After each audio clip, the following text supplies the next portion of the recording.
Okay, good morning and welcome to our 6th installment. We're going to have another one next week, a 7th, God willing. The questions that we're going to be addressing: how does all we've learned about death and the afterlife impact my present quality of life? Why is the belief in the resurrection of the dead a fundamental Jewish belief? That we'll be doing at the end. So we've discussed the basic belief of Judaism, contrary to people who decided to revise Jewish theology to fit into their own preconceived notions. Judaism firmly believes in the afterlife.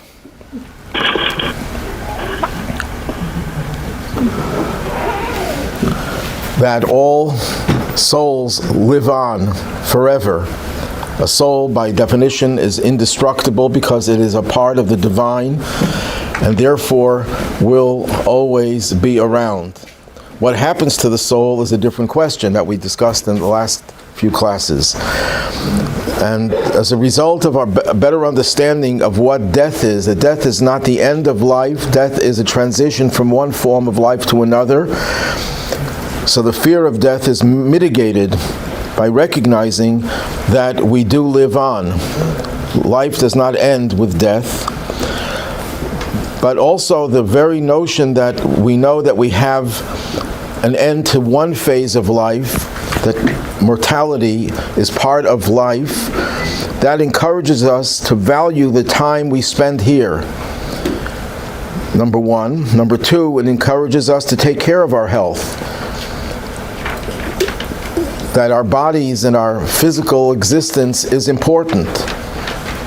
There are some cultures, some religious cultures, that deny the importance of the body. Judaism does not deny it, and later on we'll go into a little deeper understanding of the relationship of the body to the soul and the value that Judaism assigns not just to the soul but also to the body. It also encourages us to prioritize and remain focused on what's really important. Because if we know that there's an end to a certain phase, it makes us realize that we have to get into that period of time that we spend here a lot of positive meaning.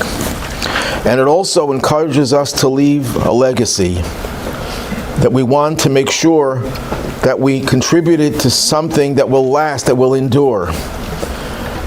When a person, let's say, gives tzedakah, gives charity to an organization that promotes Jewish values, that organization lives on beyond your life, and you are still earning the dividends from that charitable donation. That's just one illustration of this. The Talmud, you can see on page 2.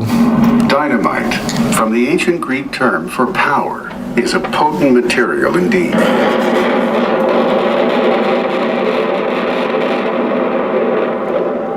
But a person can hardly encounter a more powerful motivator to plan for his day of death than the opportunity to read his own obituary in the media. Alfred Nobel was a 19th century Swedish chemist and engineer with 350 different patents. He owned 90 factories that manufactured armaments and was the inventor of dynamite. His brothers Ludwig and Robert Nobel were tycoons with oil fields along the Caspian Sea. Alfred invested in his brother's enterprise and he grew ever wealthier. Then, in 1888, Ludwig Nobel died suddenly while on a visit to Cannes, France. The passing of one of the Nobel magnates was exceptionally newsworthy. In their haste to hammer out the headlines, the French newspapers misidentified the deceased, mistakenly reporting that Alfred Nobel had died. Alfred was shocked to read of his own passing. He was deeply disturbed at the far from flattering obituaries. Bold black headlines screamed, "The Merchant of Death is dead." The fine print was no better. Dr. Alfred Nobel, who became rich by finding ways to kill more people faster than ever before, died yesterday. Alfred was sobered by an experience afforded few.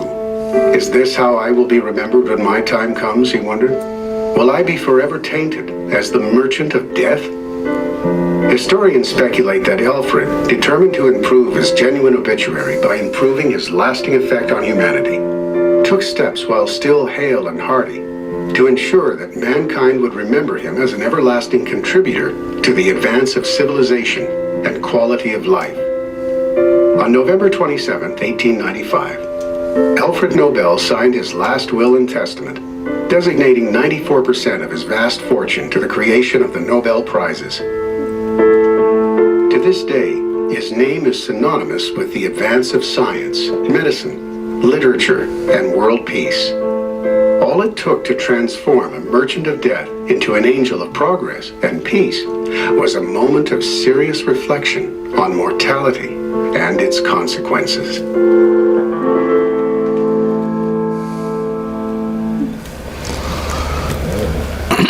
An illustration of the point that you want to leave a good legacy, not one that can blow up, literally or figuratively. And the Talmud illustrates this point when it gives us advice how to deal with evil, internal evil. And the Talmud says the following. You have the text 1 on page 2. We should always agitate our good inclination against our evil inclination. As it is stated in the book of Psalms, be agitated and do not sin, which means a person, when they feel that they are tempted to do something that is morally wrong, they should realize that it's coming from a voice inside of them, which the Talmud refers to as the Yetzer Hara, the evil impulse. And that's when you have to get your Yetzer Tov, your good impulse, to put the evil impulse in its place, recognizing that it's not coming from a good place. And when you do that, that will give you the strength, the fortitude to restrain yourself from sinning.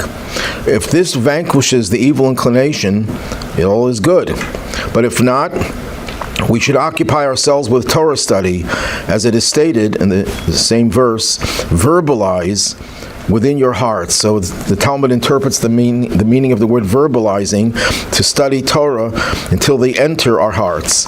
If this vanquishes it, all is good. But if not, we should recite the Shema, as it is stated again in that same verse, upon your beds. It's traditional to read the Shema in addition to the evening and morning recitation of the Shema, also another time before going to bed. And when you read the Shema, you emphasize the importance of the belief that there is one God and that there is nothing else but God, and that strengthens and fortifies you so that you are not going to succumb to the evil inclination.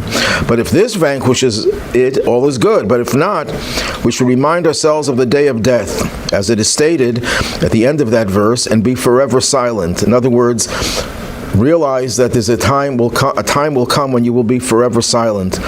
So what's trying to tell us that as a last resort, you think of death.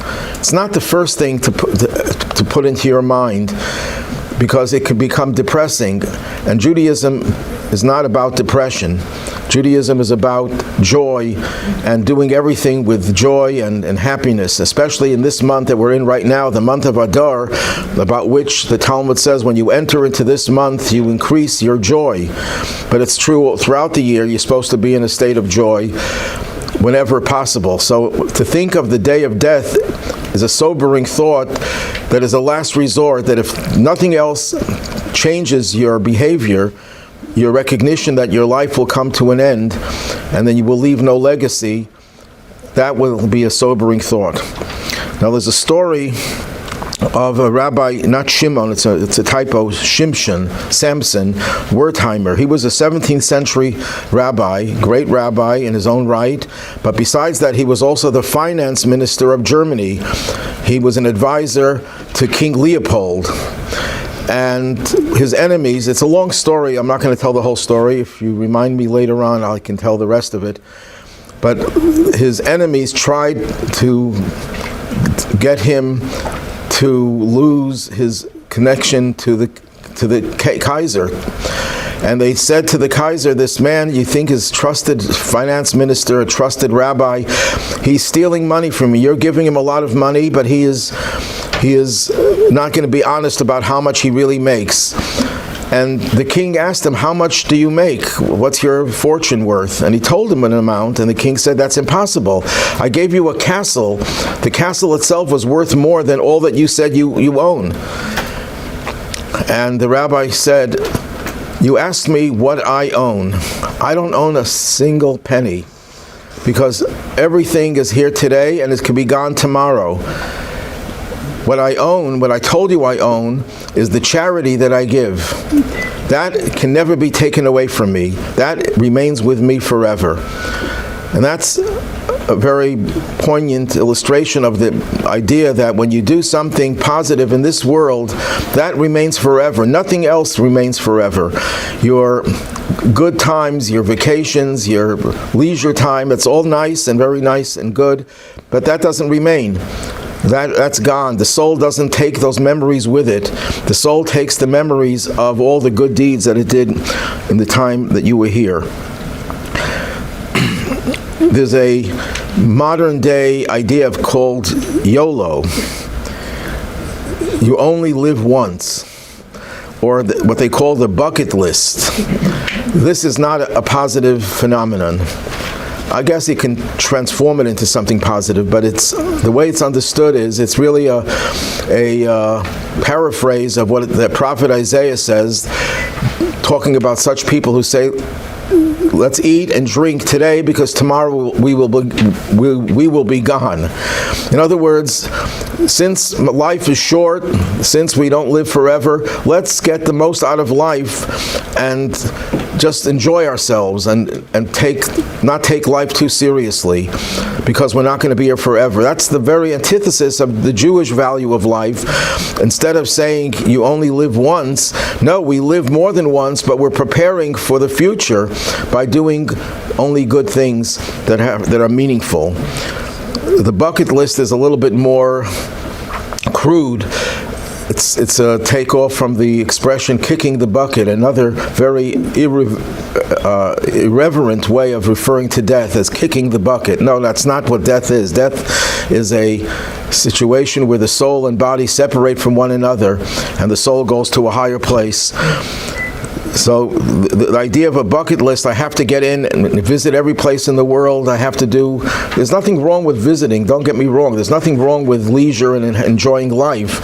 But if that becomes our focus, that's what life is going to be all about for me, then we're missing the whole point of life.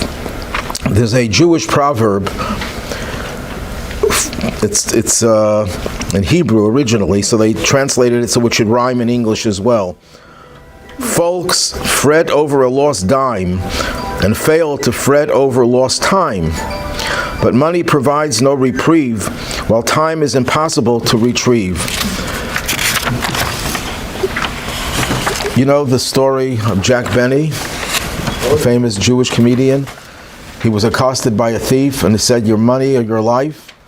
And he hesitated, so the thief says, well, if it was a Jewish thief, he probably said, no. And Jack Benny said, I'm thinking. People put such value on money, but they put no value on time. We care much more about losing money than losing time. If someone would be told that you'll be given $1,000 to waste a week, who would not look for the $1,000 instead of doing something productive during that week? People feel they have all the time in the world when they really don't have all the time in the world. There's an illusion, it's a typo of immortality. People, especially young people, don't think about their mortality, and they're strong, they're healthy, and they think they're going to live forever. And because of that, they don't take life seriously, and wasting time is something that they have no problem engaging in. I once suggested an experiment or maybe someone should do this, they should go on campus, UB or any other campus, and take a poll of students. Students, let's say, are 20 years old, early 20s, late teens, and ask them if you will engage in a certain illegal behavior. You're going to do something like a Ponzi scheme, and you will make millions, no, not millions, billions, and guaranteed you will not be caught until you're 70 years old. And at 70, you'll go to prison for the rest of your life. Would you do it? What do you think the response would be? Yes. That's sad. That's sad. Because to spend the last 10, 15, 20 years like Madoff spent of his life, he had a horrible life at the end of his life. It was like he lost his wife, he lost one of his children, committed suicide. It was really a horrible life. But if you're 20 years old and you'll think, I'm going to have 50 years of paradise on earth, you don't think about your mortality. You have no understanding of what the value of life is. And that's why people just squander time and don't recognize the importance of accomplishing something meaningful in their lifetime. Here's a long story, a parable called Diamond Island. I'm not going to read all of it out loud. I'm just going to summarize it, and then you can read it yourself. I saw different versions of this, and it's based on a midrash.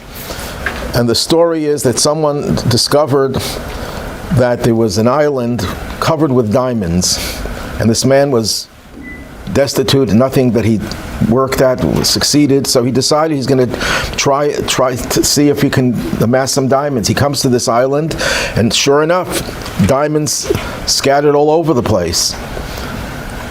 So he picks up as many diamonds as he can, he stuffs his pockets, and he goes into a restaurant and he orders a gourmet meal. He never had such good food. And when it comes to paying, he takes out one diamond and he gives it to the vendor and he says, "You can keep the change." And the person looks at him, "Are you kidding? Diamonds? Diamonds are worthless here. The whole island is covered with diamonds." He says, "Well, what am I going to pay with? What do you pay with? What's the currency?" "Schmaltz." Oh. Chicken fat. Oh. But meanwhile, he was forced to do the dishes to pay for his meal. But he's a smart guy, and he starts to work hard, and he amasses a lot of schmaltz. And when he finally, after a few years of amassing all the schmaltz in the world, on the island, he comes back to his home, forgetting to take any diamonds with him, and he's left with schmaltz that didn't give him anything. This is a cute little parable of how people come into this world, and they look for things that have value. The things that have value are material possessions, and they accumulate as much material possessions as possible. And then, when they leave this world and they come to the heavenly court, so to speak, they realize that they came with nothing. They were sent in this world to amass real treasures, to real diamonds, but instead of the diamonds that are available, because it's so easy for people to do good in this world. Yes, it's easy also to mess up, but it's even easier to do good. It's hard to avoid doing positive things in this world, but they neglect that, and they just amass all the schmaltz, and it doesn't do them any good.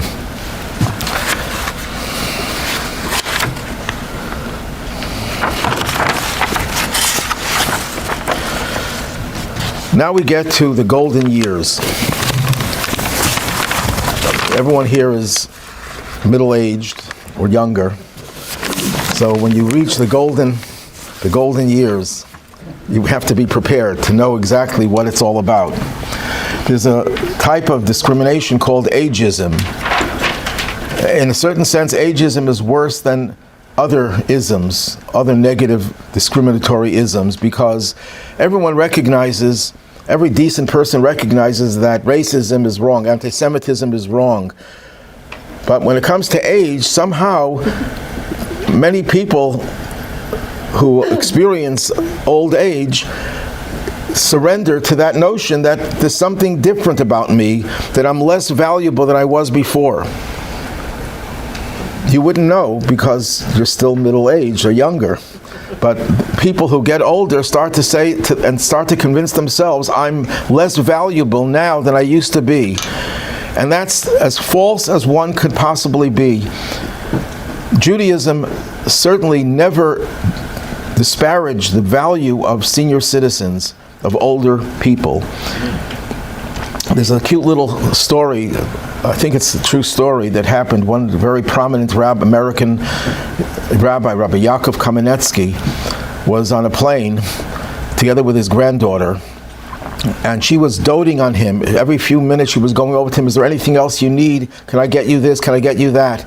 And another passenger was on the plane, a senior citizen, and he asked the rabbi, I don't understand, I have grandchildren, they don't care about me, they have nothing to do with me, they would certainly not do what your granddaughter is doing. Why is she so attached to you and treats you with such respect and dignity and love, and my grandchildren will never do that? So the rabbi says, I'll tell you why. In our tradition, we teach people that our parents are one generation closer to Mount Sinai. A grandparent is still another generation closer. The older you get, the closer you are to the giving of the Torah at Mount Sinai. So they look at us with great respect and great reverence, that we're closer, we're one generation, 2 generations closer to Mount Sinai. You teach your children evolution.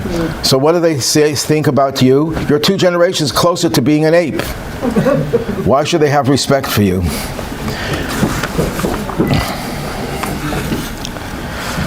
The Torah obligates us to show honor to a senior citizen. And even a senior citizen who is uneducated and there's nothing special to talk about, you're supposed to show them honor. When they walk into a room, you get up a little, give them a little show of that you value their existence. And the Talmud gives a reason for that. When the Talmud describes someone who is really not a very sophisticated person, the Talmud says he is educated by life itself. Someone who went through more years of life has gained an education that you cannot get from any university. There was a famous Rebbitzin, Rabbi Esther Youngrice, a Holocaust survivor, who was an eloquent speaker. She mastered the English language, and she was brilliant. She was a brilliant woman. Someone asked her, where did you get your education? Which university? And her answer was the University of Bergen-Belsen. She was a Holocaust survivor. She learned more going through the experiences of the Holocaust than all professors who didn't have that experience go through in their lives. So it's life's experience that gives you something that a younger person does not have. In fact, the Talmud explains why is the Hebrew word for old person is zakein. What does that word mean? So the Talmud says it's actually 2 words. Zeh kana. This is the one that acquired wisdom. Now the word wisdom is not there, but it's assumed that if you acquire something, it must be wisdom. Why is that? Because there's nothing else that you acquire that really is yours. You acquire a new car, yes, it's here today, tomorrow it could be gone, and after a number of years it'll definitely be gone. Nothing in this world is a true acquisition. You can't acquire physical things. You could use it temporarily, but it's not yours. The one thing that's yours is your wisdom. And a person who goes through more years of life has acquired more wisdom, and by definition is deserving of more honor than you would give a younger person. So Judaism looks at an older person with great reverence and respect. The title, Weaponizing the Day of Death, is a typo from an earlier text. But here's a teaching in the Talmud. The main teaching is the second paragraph, but we'll read the first one as well. Rabbi Yehoshua stated, those who were married in their younger decades should nevertheless remarry in their old age, assuming that their spouse is no longer there. Those who had children while they were young should continue to have children in their older years. So it is stated, sow your seed in the morning and do not withhold your hand in the evening, for you do not know which will prosper, whether this one or that, or whether they will be equally good. This is from Ecclesiastes, King Solomon's wisdom. Now here's the important point. Rabbi Akiva stated, those who study Torah in their youth should continue to study in their old age. Those who had disciples in their younger years should continue to have disciples in their seniority. So it is stated, sow your seed in the morning, etc. In other words, when you get older, it doesn't mean it's a time for you to retire from your study of Torah or your teaching. Now, you can say, well, that only applies to teachers. What about me? I'm not a teacher necessarily, someone could argue. Why should I take this teaching seriously? The answer is, number one, it doesn't necessarily mean only teaching. Whatever value you have, you should never say, I'm now old enough or too old for me to continue with that, and I have to retire from that. If it's a valuable asset that you have, you continue in your older age whenever physically possible. Obviously, it has to be physically possible. But the truth is that every one of us is a teacher, and if you're not a teacher, then you must become one, because if we know anything of value, we have to share it with someone else. It's not restricted to rabbis. I often get a little bit agitated when people tell me rabbis are teachers. No, every Jew is required to be a teacher. Rabbis get paid for it. Others who do it really mean it. That's a joke. That's a joke.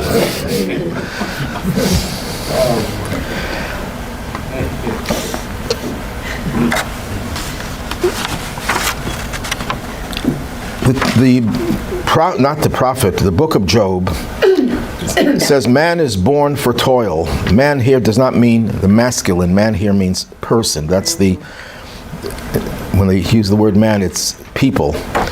Man is born for toil. So the Talmud has a question about what is the definition of toil.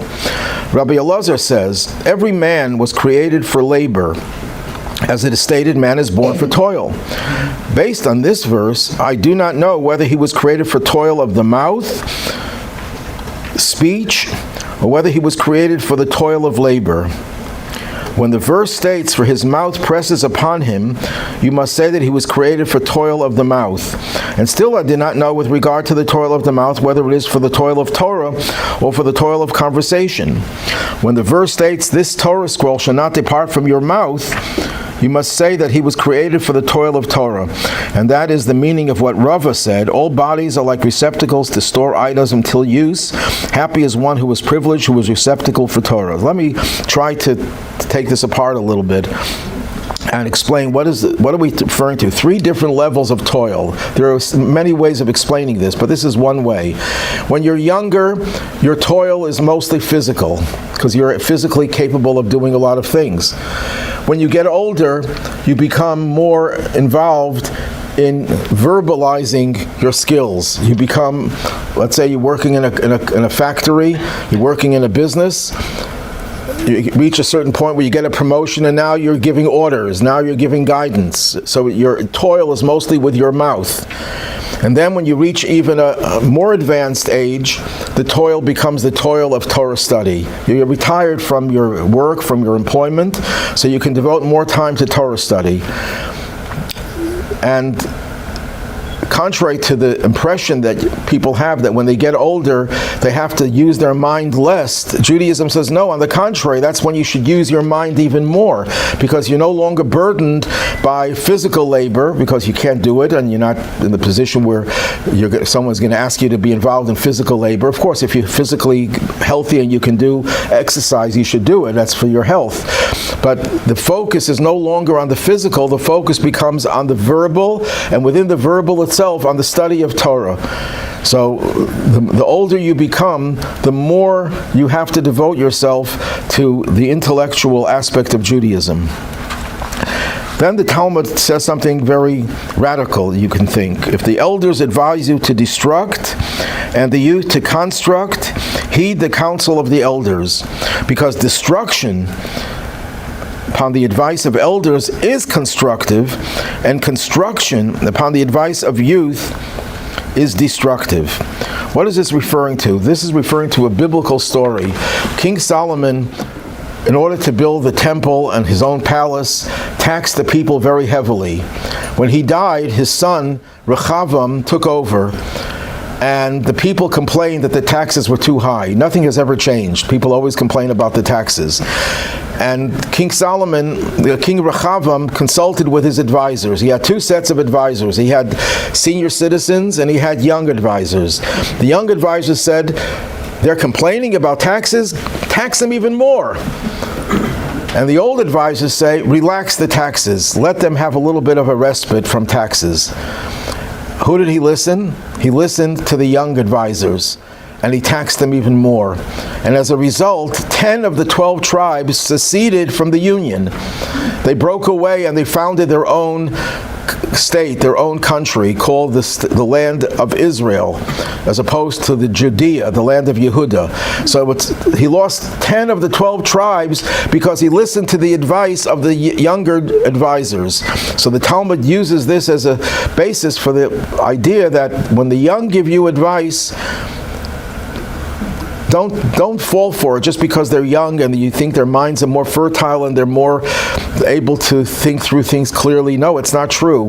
The older you get, the more clear your mind becomes. Yes, you do lose, I can talk from experience, you do lose certain intellectual capabilities. Your memory is not as good. What was I saying?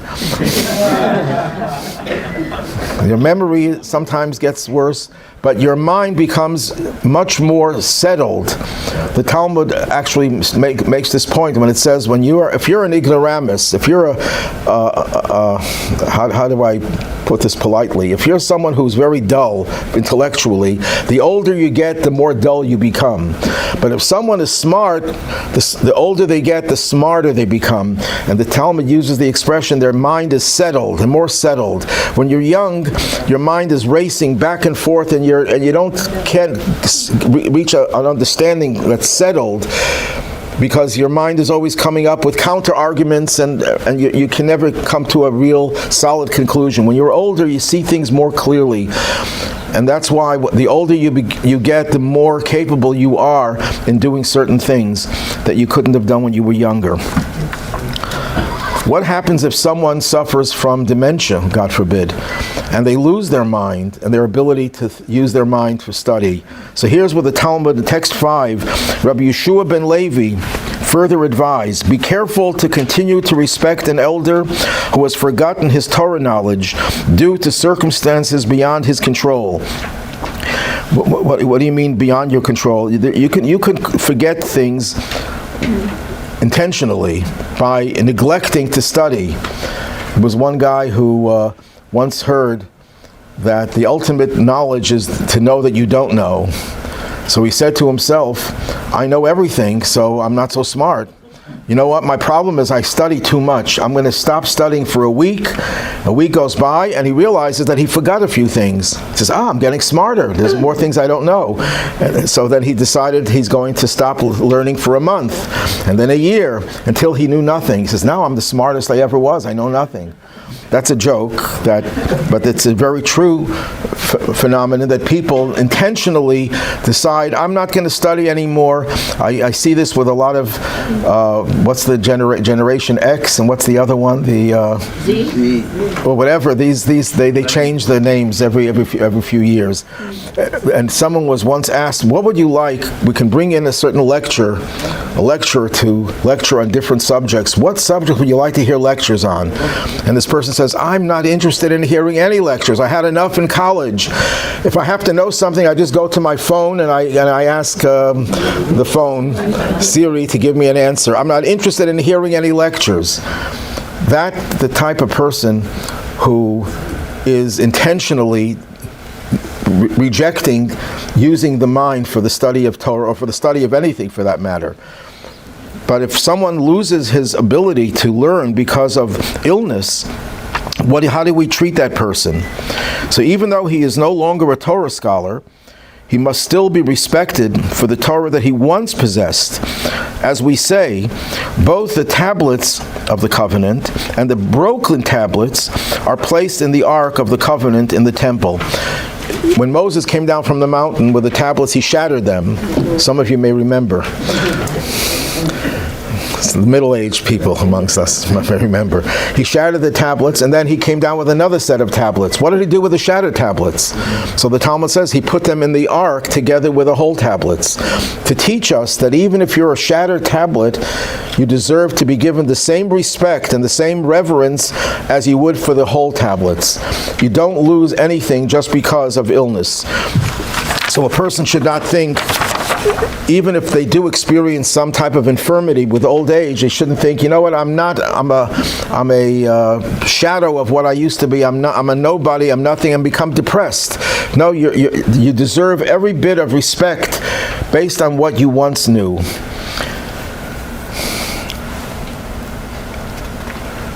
Now we're talking about death, but Judaism believes that death is not the natural state of existence. Because when God created Adam and Eve, they were supposed to live forever. Death was brought into the world as a result of what they did to go against God's commandment not to eat the fruit of the tree of knowledge. So here we have the commandment in Genesis. God commanded man, saying, of every tree of the garden you may freely eat, but do not eat of the tree of knowledge of good and evil. For on the day that you eat from it, you will certainly die. Now they didn't die that day. Adam got a little bit of a reprieve. He lived another 930 years. Not bad. He bankrupted the Social Security system. And he wasn't the one who lived the longest. He was one of the longest, but not the longest. So what does it mean, the day you will eat from it, you will die? So the answer is, what is the definition of death? Death is the separation of the soul from the body. When God created humanity, God created in a way that the soul and body were two halves of one whole. They were partners, total partners. The body was in total sync with the soul. If the soul wanted to go in one direction, the body would go in that direction. Once they sinned, what they did is they created a misalignment, a separation between their soul and their body.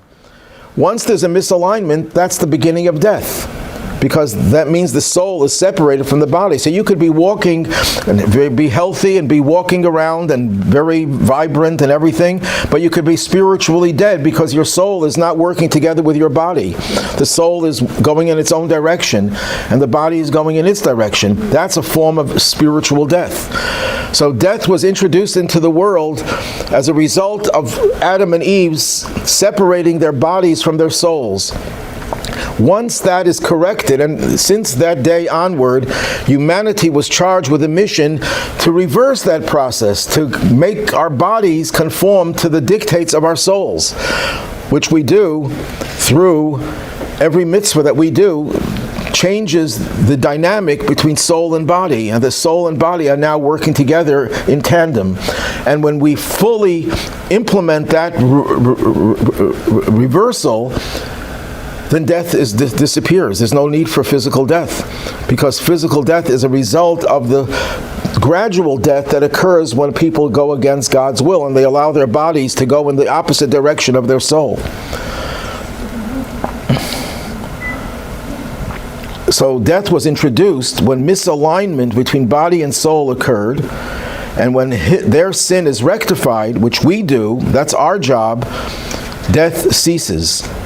And that is, if someone says, well, where does this notion come from that death will cease, that a time will come when people will not die?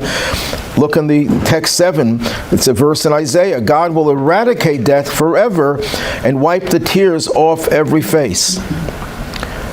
So, yes? Well, you're saying the more mitzvahs you do, the longer you're going to live? The longer? You're going to live? Yes and no, because there could be other factors why people die.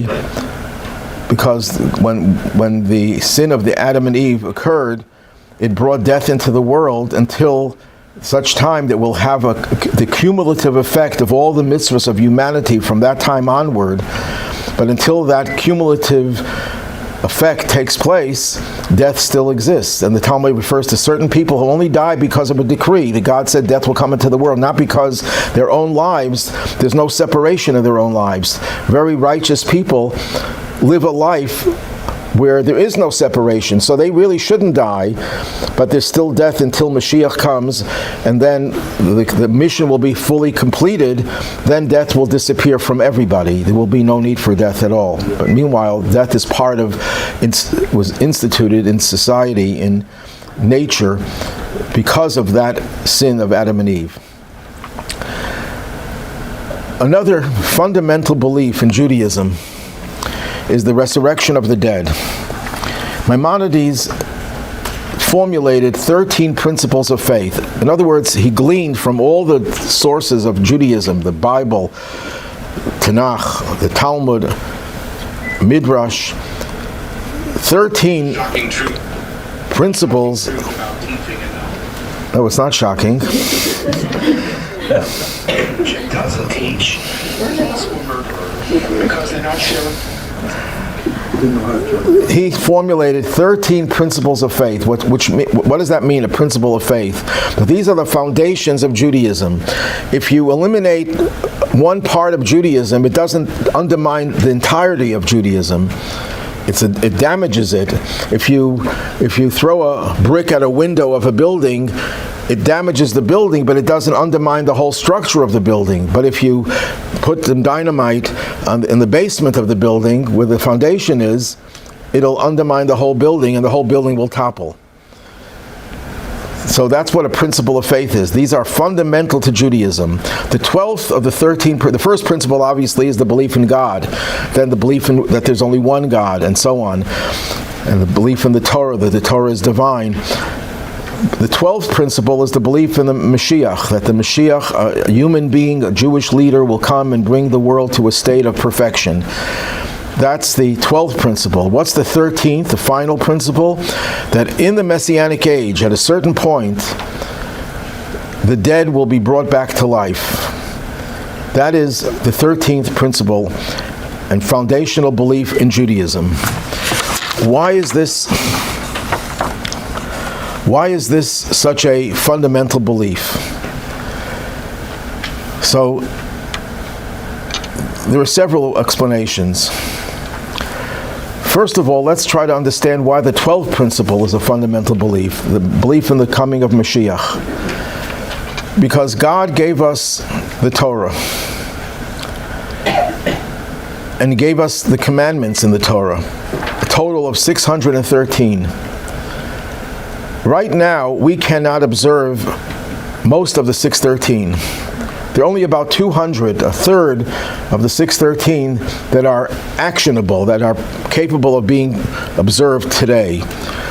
The other 400 approximately relate to the temple, the Beit HaMikdash, the Holy Temple in Jerusalem, which we don't have today. We can't do them. People say, well, why don't you bring sacrifices? We're not allowed to, because you're only allowed to bring a sacrifice in the temple that is not there today. So there are so many commandments that we cannot fulfill. In addition to that, there are certain commandments that require the majority of the Jewish people and of all the tribes to live in Israel. That doesn't happen today, that we don't have that today. So there are many commandments that we're technically not capable of observing, number one. Number two, even the ones that we could do, there are a lot of different impediments because we're living in exile. Even if you live in Israel, you still have restrictions. Israel is not a totally independent country. It depends on other countries for its existence, for its survival, for its defense. So we're living in an age where Judaism is compromised. It's not that the Judaism is compromised, but our ability to implement the teachings of Judaism are compromised. Thirdly, we're living in a world where God's justice is called into question. People see good people suffering. People see hostages being taken by evil people. People see every injustice that you could imagine. And people say, 1 second, where is God in all this? So we know that God obviously is beyond our understanding, and there are things that we don't understand, but it still calls into question God's justice and God's love for us, which He promises that He has for us. Where is that? So in order for us to see how the Torah is not just a theory, but it's capable of being implemented in practice. That's what the Messianic age is all about. In the Messianic age, the temple will be built, all the Jewish people from all over the world will be brought back to Israel, and all the commandments that are not operable, that are not functional today, will become functional. So the integrity of Judaism is called into question as long as we are in exile. That will be corrected, that will be rectified with the coming of Mashiach. In addition, all of the questions that we have about God's justice, the Holocaust, and all the other suffering that we've gone through, which call into question God's sense of justice, that will all be corrected, that will all be validated. Everyone will be able to see. In fact, there's a biblical verse that says, God, we will thank you for your anger, at being angry at us. We will be able to understand evil, why it existed, why there's pain and suffering. Today we can't, shouldn't even try to understand. If someone comes to you and asks you, could you explain why God allowed the Holocaust to happen? If you start giving an answer, you're already wrong. Because no answer that any human being can give can possibly explain the reason for such pain and suffering. So the answer that we have to give is we don't know, and we're not capable of knowing. But that means that we're left with a question. The Messianic age will be the answer to that question, in addition to bringing the teachings of the Torah to its ultimate state of perfection. So that's why it's a fundamental belief, because if you didn't have a Messianic age, that means the world will remain to be a jungle. There's no reason why the world will ever become better, because you'd think, people thought in the 19th century, this is the century of reason, of science, of knowledge, and we're going to have a perfect world. That's what people in the 19th century believed. We had revolutions. You had the American Revolution. You had the French Revolution. You had the world coming to a state of enlightenment. That was the whole period called the Enlightenment. Enlightenment coming out of Germany? Are you kidding me? They were the most evil people in the history of society, of humanity. So there's no evolution of morality. Just because you're endowed with knowledge doesn't mean you're going to be human. You're going to turn into a monster in the 20th century. Okay, we got over the Holocaust. We have the UN, and we have now a world of peace. And what do you see? These monsters slaughtering babies. Could you then believe that the world will evolve on its own into a good world and will never again have to contend with this type of atrocities, this type of evil? There's no basis for that. There's no reason why humanity will naturally become a better society. If you didn't believe in Mashiach, then you have to believe that the world is never going to become a good world, because the odds are against it based on history, except for the fact that, as a famous person once said, I don't remember who it was, that the only lesson we learn from history is that we don't learn any lessons from history. Because people are still going to think, you know what, science is going to be the panacea. Science will be the cure for everything. We're going to become so sophisticated that the world is going to become a better world. Science does not make the world a better world. It's a tool that can be used both ways, and it has been used in the Holocaust, and likewise with other atrocities. So the belief in Mashiach is so fundamental because it means that God will become validated, he will be justified, will understand, everything will turn into the way God wanted the world to become. Not because we'll naturally evolve, but because God will bring about this revolution. I don't want to go into it much more because that's not the subject, but there is a belief that there is an evolutionary process in terms of goodness in the world, but it's not evolution natural, scientific, it's a divine evolution. The more good that is done accumulates, and when it accumulates, the good becomes stronger and stronger, but in order for us to have free choice, the evil also becomes stronger. So there's a constant battle between good and evil, and the stronger the good becomes, the more evil becomes. But that's another subject for another time. So what about the resurrection of the dead?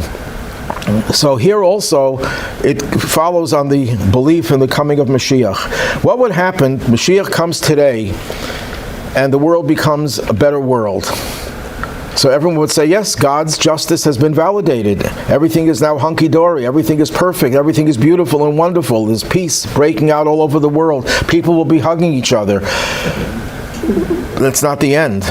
Because what about all the people who died in the past, who never experienced the bliss that will come with the coming of Mashiach? They're not going to be part of it because they died.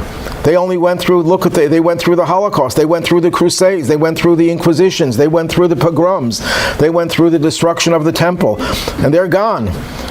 So God's justice will still be in question. What about all those people who didn't merit to see the revelation of the coming of Mashiach?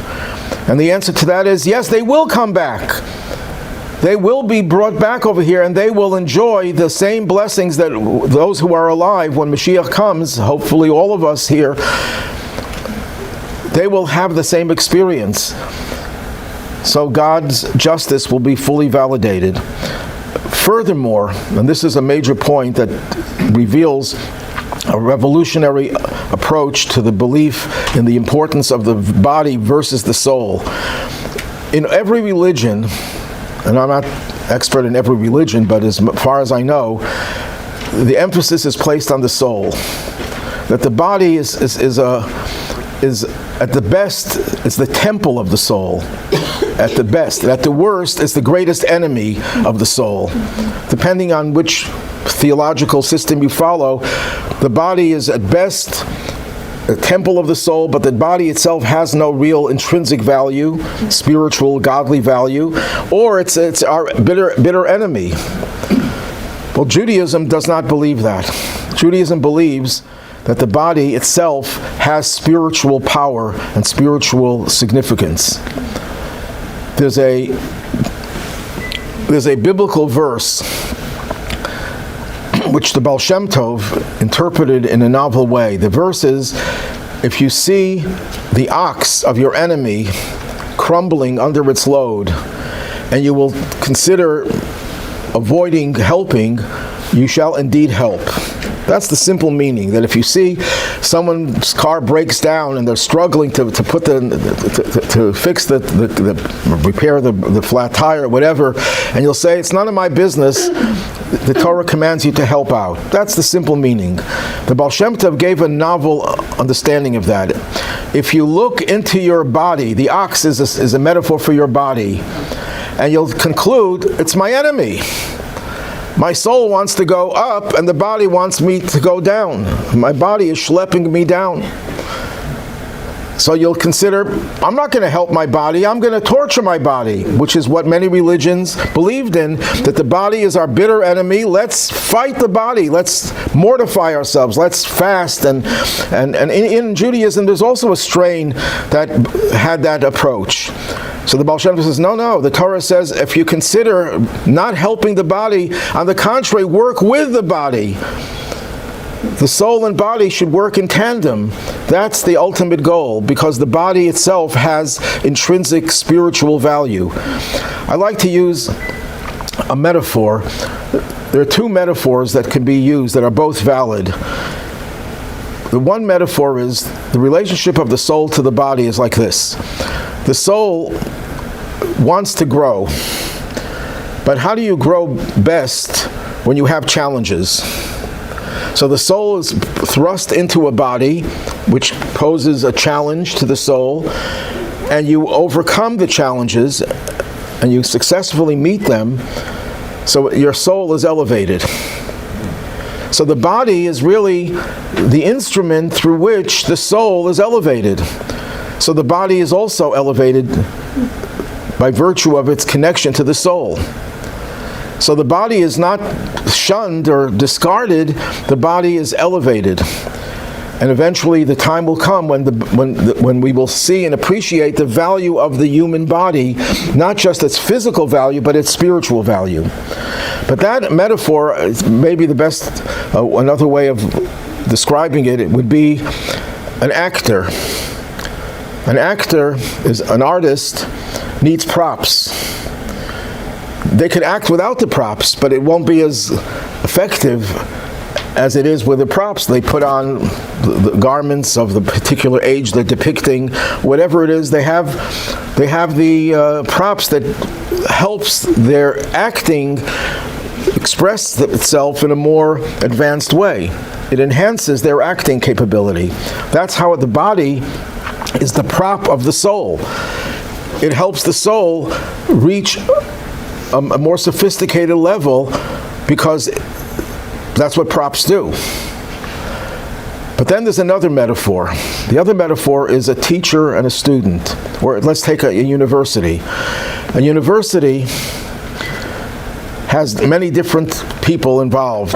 The administration, the faculty, the maintenance, and who did I leave out?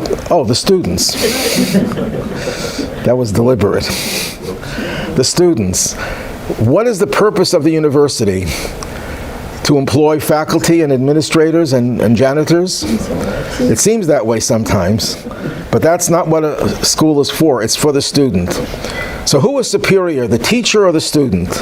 So what are you going to answer? Of course the teacher is superior.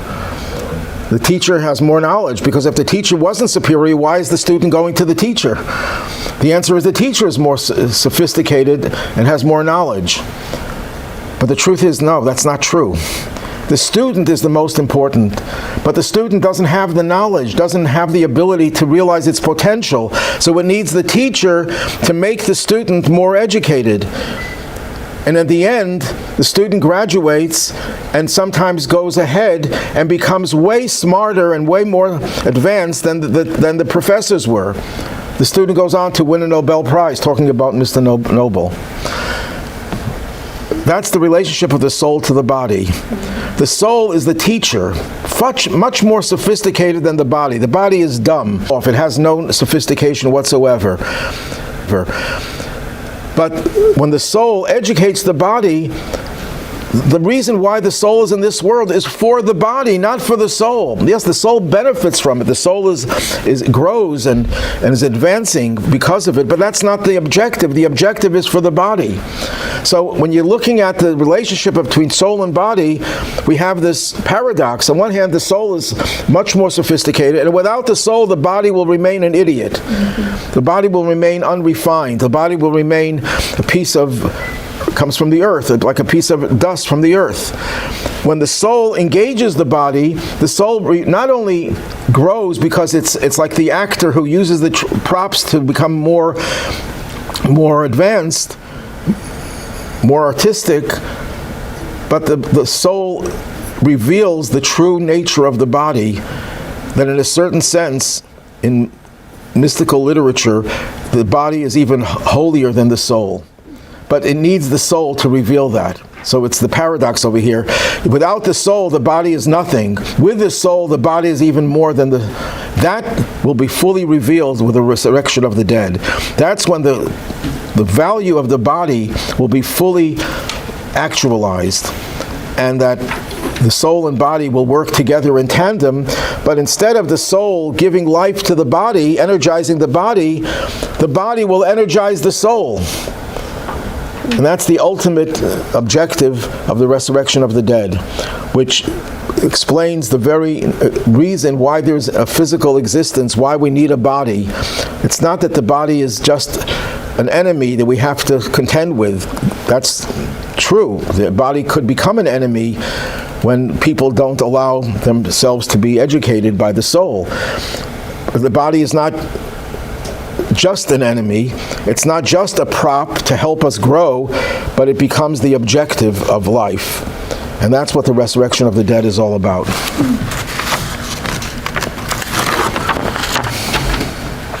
So what were the key points? Number one, our exploration of death and the afterlife through the Torah's lens reduces our fear and unease, allowing us to consider our mortality without panic. Number two, some believe that because we eventually die, nothing is overly important. But Judaism insists that because we die, each moment of life is of supreme importance and should be devoted to matters of eternal relevance. Considering our mortality motivates us to focus on what really matters.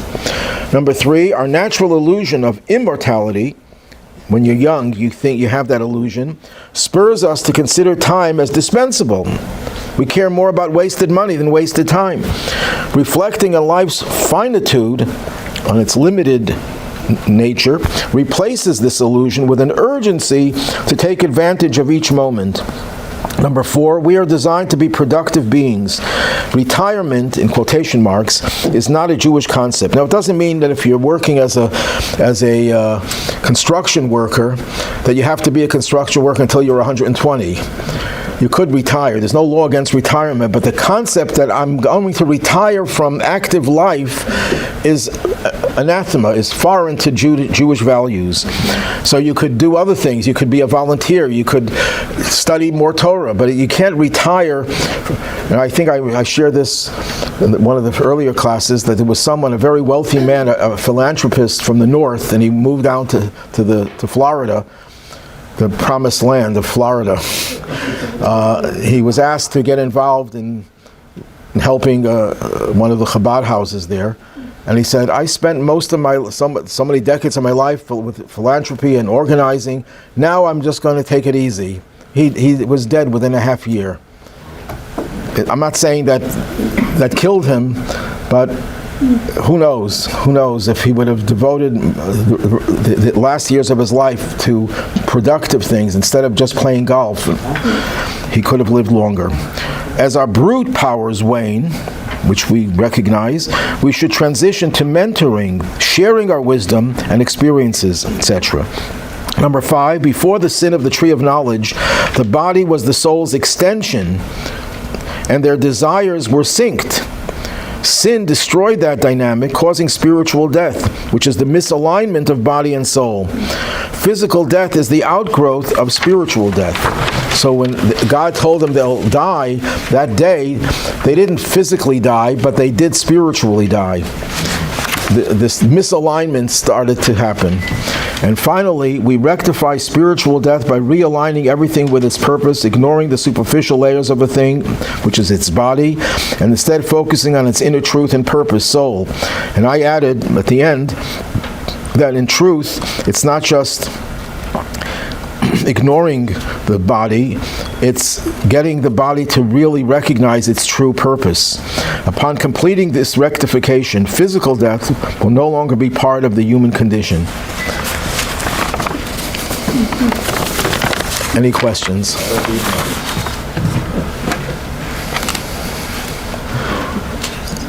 Purim is coming, so everyone is invited to join us to hear the Megillah Thursday night. It'll be around 7:30-ish, 7:45, followed by Hamantashen, which, by the way, is a misnomer. There's no such thing as Hamantashen.